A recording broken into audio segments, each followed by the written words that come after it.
why the Quran use the pronoun like in English he?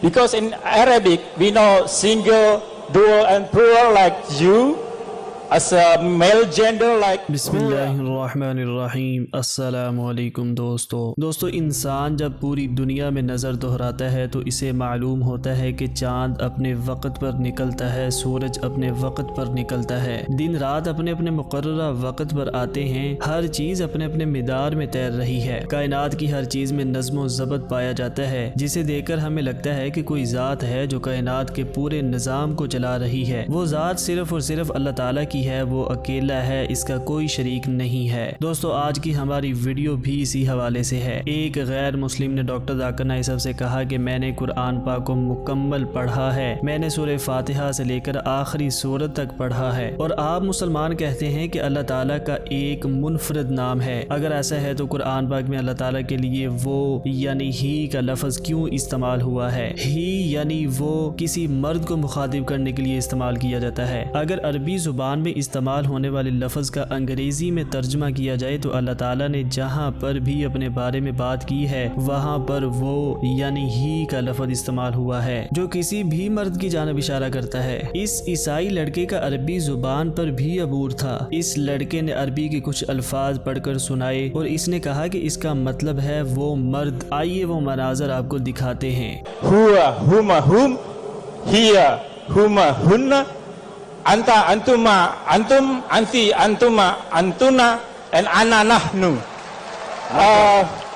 اس لڑکے کے کہنے کا مطلب تھا کہ اللہ تعالیٰ نے خود کو مرد کہہ کر مخاطب کیا ہے۔ اس لڑکے نے قرآن پاک سے آیت الکرسی کا حوالہ دیا۔ آیت الکرسی میں ہوا کا لفظ استعمال ہوا ہے جس کا مطلب وہ مرد کے ہیں۔ آپ سب مسلمان یہ کہتے ہیں کہ اللہ تعالیٰ کا نام بہت منفرد ہے، لیکن اللہ تعالیٰ قرآن پاک میں خود کو مرد کہہ رہے ہیں، جیسے اس دنیا میں ہزاروں کی تعداد میں مرد موجود ہیں۔ دوستو ویڈیو کی طرف بڑھنے سے پہلے آپ سے گزارش ہے کہ ویڈیو کو آخر تک دیکھیں تاکہ آپ جان سکیں کہ ڈاکٹر ذاکر نائک صاحب نے اس مشکل سوال کا جواب کیا دیا۔ حالانکہ یہ سوال سن کر کسی بھی مسلمان کو غصہ آ سکتا ہے، اور تمام مسلمانوں کے لیے اس سوال کا جواب جاننا بہت ضروری ہے تاکہ کوئی بھی غیر مسلم دوبارہ ہمارے اللہ پر سوال نہ اٹھا سکے۔ دوستو بڑھتے ہیں آج کی اس ویڈیو کی جانب۔ ڈاکٹر ذاکر نائک صاحب نے مائکرو فون کے سامنے آتے ہی فرمایا کہ بھائی نے بہت ہی اچھا سوال کیا ہے۔ ڈاکٹر ذاکر نائک صاحب نے حسب معمول سوال کو دہرایا اور فرمایا کہ قرآن پاک کی سورہ اخلاص قل هو اللہ احد میں بھی ہوا کا لفظ آیا ہے، یعنی ہوا کا مطلب وہ مرد ہے، یعنی لفظ ہوا کسی مرد کی جانب اشارہ کرتا ہے۔ ڈاکٹر ذاکر نائک صاحب نے فرمایا کہ بھائی اس سوال نے مجھے بہت سالوں سے پریشان کیا ہے، اور میں نے اس کے متعلق بہت ہی ریسرچ کی ہے، بہت سالوں سے مجھے اس سوال کے جواب کی تلاش رہی ہے۔ ڈاکٹر ذاکر نائک صاحب نے فرمایا کہ ایک مرتبہ میں مدینہ میں موجود تھا اور عربی زبان کا علم حاصل کر رہا تھا۔ وہاں میں ڈاکٹر فہد عبد الرحیم کے ساتھ کام کر رہا تھا اور وہ ہمارے ڈپارٹمنٹ کے سربراہ تھے۔ ڈاکٹر ذاکر نائک صاحب نے کہا کہ اس سوال کو میں نے بہت سے علماء کرام سے پوچھا، لیکن مجھے کسی سے بھی اطمینان بخش جواب نہیں ملا، اور میں نے اس بارے میں بہت سی ریسرچ کی اور میں خود ہی ایک دن حقیقت تک جا پہنچا، اور جب مجھے اس کا جواب ملا تب میں نے اپنے ڈپارٹمنٹ کے سربراہ فہد عبد الرحیم کے ساتھ شیئر کیا اور ان سے پوچھا کہ کیا میرا جواب ٹھیک ہے، تو انہوں نے کہا کہ آپ کا جواب بہت اچھا ہے، بہت ہی اطمینان بخش جواب ہے۔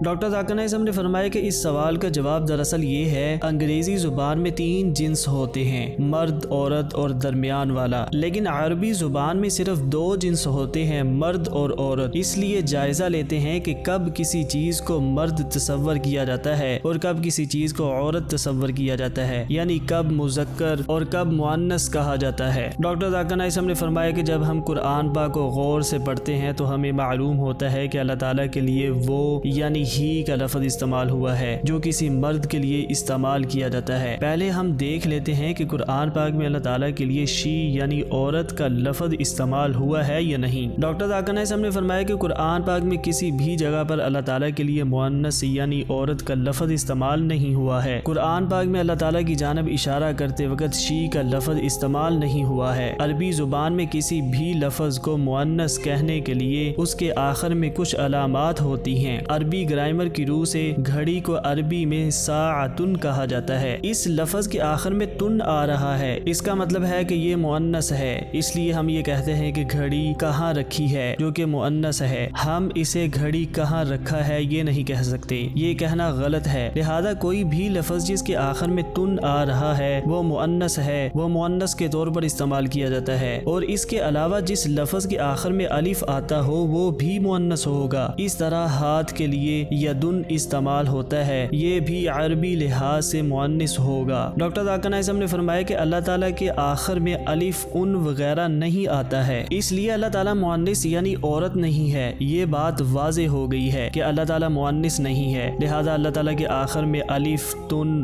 ان وغیرہ نہیں لگایا جا سکتا، کیونکہ یہ الفاظ لگانے سے کوئی بھی مؤنث ہو جاتا ہے۔ اس لیے قرآن پاک میں لفظ اللہ کے آخر میں اس طرح کے لفظ استعمال نہیں کیے گئے ہیں جن سے لفظ اللہ مؤنث بن جائے۔ ڈاکٹر ذاکر نائک صاحب نے فرمایا کہ عربی گرامر کے قواعد کے مطابق جب کسی لفظ کے ساتھ مؤنث کو ظاہر کرنے کے لیے ایسے الفاظ نہ لگے ہوں تو وہ لفظ خود بخود ہی مذکر بن جاتا ہے، یعنی اس لیے اس مذکر لفظ کے مطابق اس کو مرد سمجھا جاتا ہے، اس لیے اس لفظ کے آخر میں ہوا لگا دیا جاتا ہے اور اسے مرد بنا دیا جاتا ہے جہاں پر واضح نہ ہو۔ ڈاکٹر ذاکر نائک صاحب نے فرمایا کہ میں مکمل ریسرچ کرنے کے بعد میں اس نتیجے پر پہنچا ہوں کہ قرآن پاک میں قل هو اللہ احد کہا جاتا ہے، یعنی اللہ کے ساتھ دراصل پیش لگا دیا جاتا ہے، اس سے وہ لفظ مذکر بن جاتا ہے، اور قرآن پاک میں اللہ تعالیٰ نے کسی بھی مقام پر خود کو مؤنث ظاہر نہیں کیا۔ ڈاکٹر ذاکر نائک صاحب نے فرمایا کہ عربی زبان کے قواعد و ضوابط کے مطابق لفظ اللہ کو مذکر مانا جاتا ہے، اس لیے ہم انگریزی زبان میں لکھتے ہوئے ہم اللہ تعالیٰ کے لیے لفظ ہی کا استعمال کرتے ہیں جو کسی بھی مرد کی طرف اشارہ کرتا ہے، لیکن اس کا یہ مطلب ہرگز نہیں ہے کہ اللہ تعالیٰ کا جنس مرد ہے۔ اللہ تعالیٰ مرد ہے یا عورت، اس حوالے سے قرآن پاک میں کوئی بھی آیت نہیں بیان کی گئی ہے۔ اللہ تعالیٰ منفرد ہے، اس لیے اللہ تعالیٰ کی جنس کے متعلق کچھ نہیں کہا جا سکتا۔ لہذا عربی کے قواعد کے مطابق تو اللہ تعالیٰ مذکر ہیں، لیکن حقیقی طور پر کچھ بھی نہیں کہا جا سکتا۔ ڈاکٹر ذاکر نائک صاحب نے اس لڑکے سے کہا کہ مجھے امید ہے کہ آپ کو آپ کے سوال کا جواب مل گیا ہوگا۔ ڈاکٹر ذاکر نائک صاحب نے یہاں پر اپنا جواب مکمل کر لیا تھا۔ دوستو، ہم آپ کے لیے ڈاکٹر ذاکر نائک صاحب کی انگریزی زبان میں کی گئی گفتگو کا اردو ترجمہ لاتے ہیں تاکہ وہ لوگ جو انگریزی نہیں جانتے